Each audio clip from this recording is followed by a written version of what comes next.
Hey everyone! In today's video, I'm going to be working with the new Chameleon Color Tones colored pencils that I got a chance to see at CHA. And I'm finally getting a chance to play with these awesome pencils, and I just love them. What's unique about these pencils is each pencil has a different color on each end, and they're paired to be harmonious. So you can just flip your pencil from one end to another to blend, and that makes them very, very unique. We are doing a product focus on these at Split Coast Stampers this week, and so I'm opening these and trying them for the first time with you today, and I'm very excited about it. One of the things that's always impressed me about Chameleon is their packaging. I'm kind of a packaging freak, and everything they do comes in a box, usually with a magnetic closure.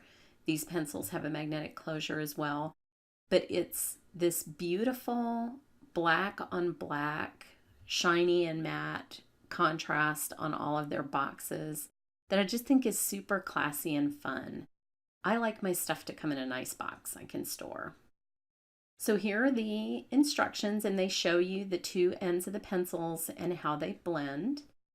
And of course, because I don't read instructions, I'm just going to put that away and get to work trying these pencils out. Now you can see they already come sharpened to a nice point. And I'm going to try them on two different kinds of cardstock today. So first I have the new Happy Birthday Thinlit from the new Stampin' Up! Catalog. Goes live June 1st. And I've cut this out of some Canson Bristol vellum, and you can see I've taped the die cut back into the negative space, just to give me something to kind of hold on to while I'm coloring. So I'm going to start, this is a sped up coloring, with a red pencil that has an orangey red on the opposite side, and you can see I'm just flipping to blend these two. And I need to stick this onto the tape just a little bit better. It's coming up a little bit before I carry on. But I can't even tell you how convenient it is just to be able to flip the pencil instead of putting your pencil down and reaching for another one. Coloring for me takes a lot of time, and I know it doesn't seem like a lot of time to grab another pencil, but it really adds a lot of time to your coloring. You'd be surprised. So once I did the red and orange, then I moved to an orange and then kind of a melon color that are on the same pencil. I think they've chosen these colors really well. They're very harmonious. And then this is a lighter melon to more of a lemon yellow. You might have caught on, I'm doing a little rainbow on the happy. And these are so incredibly smooth and blend so well. I am super impressed. I would say right out of the bat that they initially blend much more smoothly than my Prismacolors do. They were buttery. I don't know how else to say it. I'm moving on to green and then onto a teal with a darker blue at the end to finish out my rainbow. And I'm going back with each color just to blend the two together. But I'm really pleased with how these are going down on, again, this is Canson Bristol vellum, so this is a very smooth surface cardstock. I wanted to try it on a smooth cardstock, and I wanted to try it on one with a little bit more tooth, because that's typically what I do when I get a new set of pencils, just to see how they behave. Now the bottom of this die cut is going to be glimmer paper.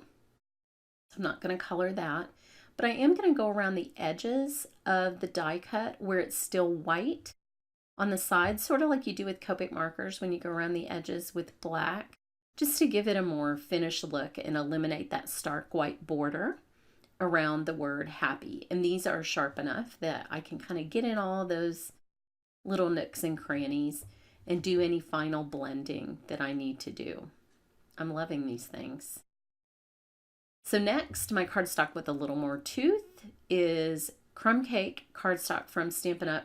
This is one of my favorite things to do, is use colored pencils on darker cardstock, because I think it gives it that glow that you can only get with colored pencils.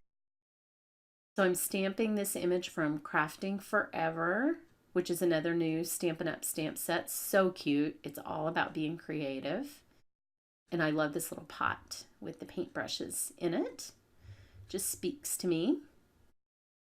And whenever I use darker cardstock, I always start with white. That's what gives it the glow. So I always put down a layer of white underneath everything I do. Now, these you want to have a light hand when you're putting down the white because you are going to be adding several layers of color on top of it. In this case, I'm going for a terracotta look. So I'm starting with the lighter brown on this pencil, and I'll list all the colors because they actually have a nice numbering system that makes it easy for you to identify which colors you're using. I will list them in my blog post and in the YouTube description below. But these two blend perfectly and they make the perfect terracotta. I can't tell you how nice it is to use one pencil and flip. This can be a little bit addicting. This is kind of their thing at Chameleon. So with their markers, they have what they call the one pen blend. So they have their blending solution in a little mixing chamber, and you can get gradations of color with a single marker. And so they've carried that into this pencil line, which I found fascinating at CHA. I got to play with these for like 10 seconds. And of course, you can't buy anything at CHA. So it was just so incredibly frustrating as a crafter not to be able to go home with all of the fun stuff that I tried. But this was something that was on my list. I made a list of about 10 things that I knew I would have to have after the show. And these pencils were most definitely on the list. So now I'm going to continue on putting white on the paintbrushes. And I'm not going to add individual color to these. I wanted a contrast with the terracotta. So they have this beautiful bluish light gray that I will add as the base color on the paintbrushes after the white, of course. And then I'll shade them with the darker gray. It's a perfect cool and warm for this image, and also gives me like sort of a play on a black and white photo and a sepia photo with those two colors. Don't ask me how I come up with this stuff. It's just my crazy brain. So now I will go back with some darks because you really need good darks to make, even if you're doing monotone, just to make your images pop a little bit. And I'll add just some dark details that you'll see in the finished photo. I'm super impressed with how these blend.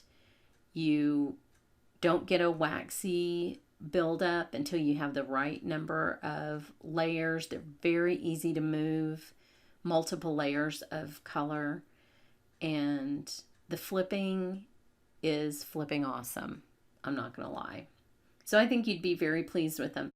One thing I know you're going to be pleased with is they're much less expensive than a lot of the pencils that I've showed you. I definitely have champagne taste in pencils, and these are spectacular and a great value.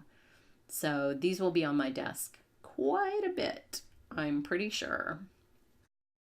I think you'll really, really like them. So here's what this looks like, and I'm going to show you the little bit of the shine that you get, like you always want with colored pencils when you're done blending. I think that makes for a nice textural contrast on the card, and it's one of the things I love most about pencils. So I hope you've enjoyed this. Head on over to Split Coast to see what our team has to say about these pencils today. There's a link in my blog post and on YouTube. And thanks so much for watching.